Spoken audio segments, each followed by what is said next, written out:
This week's Cash Quiz contestant started as a classical busker with some friends from school. But then their group, G4, came runners-up on the X Factor.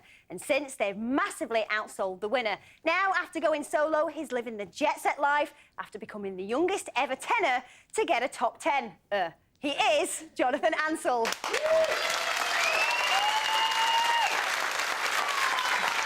Jonathan, wonderful to have you here. Life must have changed from busking to, you know, #1 in the classical album. You're just about to start a tour, a new album coming out.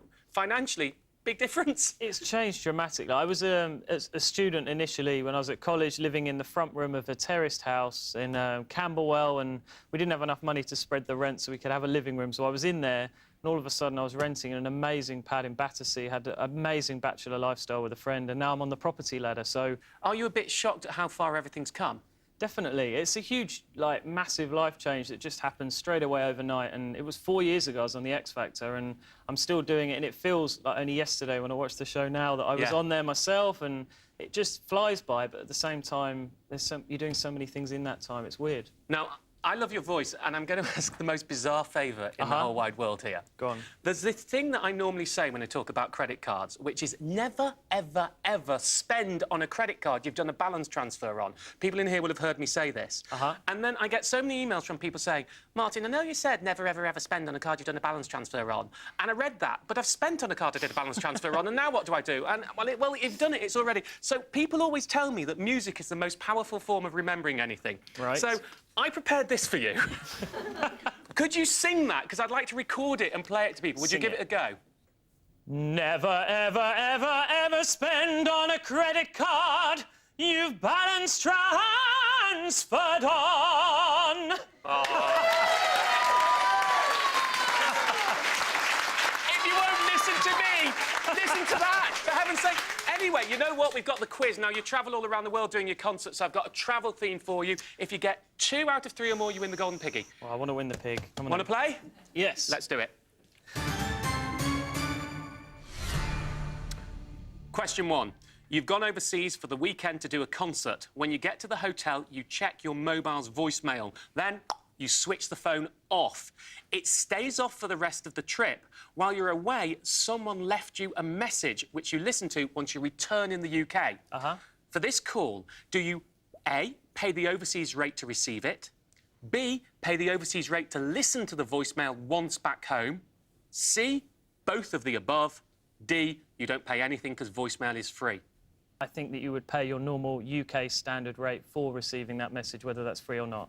The answer, I'm afraid, is A. You pay the overseas rate to receive it. When you're abroad and someone calls you up, you pay to receive a phone call.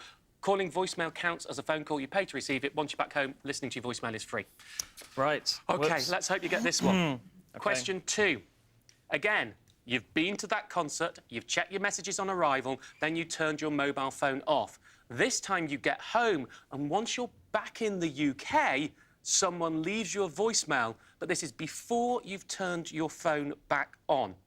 So is it A, free to listen to, because voicemail's usually free, depending on your package, or B, you have to pay the overseas rate to receive the call? Right, so that's your free one. I'm afraid... Am I wrong again? I'm messing this up. Listen, your phone knows it's overseas once it connects to the overseas network, not because you make a call, just because it's getting that signal. Until it connects to the UK network when you get back home, you're demarked as overseas. So the fact you hadn't turned your phone on, but you had turned it on abroad, mean it counts as an overseas call. So if you turned your phone on beforehand, it would have been fine. But I'm afraid you would have paid. Let's do the last one anyway. Right. Right. Question 3. You're in Europe, in a music store. I'll do this again.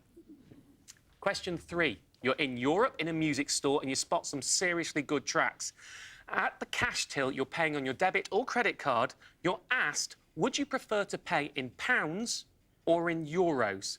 As a general rule, which should you do? Pay in pounds or euros? So I'm going to say in euros. And you would be quite correct. Yes. If you pay in pounds, it's the shop that does the conversion. We don't know the rate. It could be horrible. Right. At least if you're paying euros, your card does the conversion. If you've got a good card, Abbey Visa, Post Office credit card, Nationwide debit card, you'd get a really good rate. If you've got a bad card, it wouldn't be so good, but at least you know what the rate is. Jonathan, I think you've been brilliant. I wish I could give you the piggy, but I can't. Jonathan Ansell, everyone.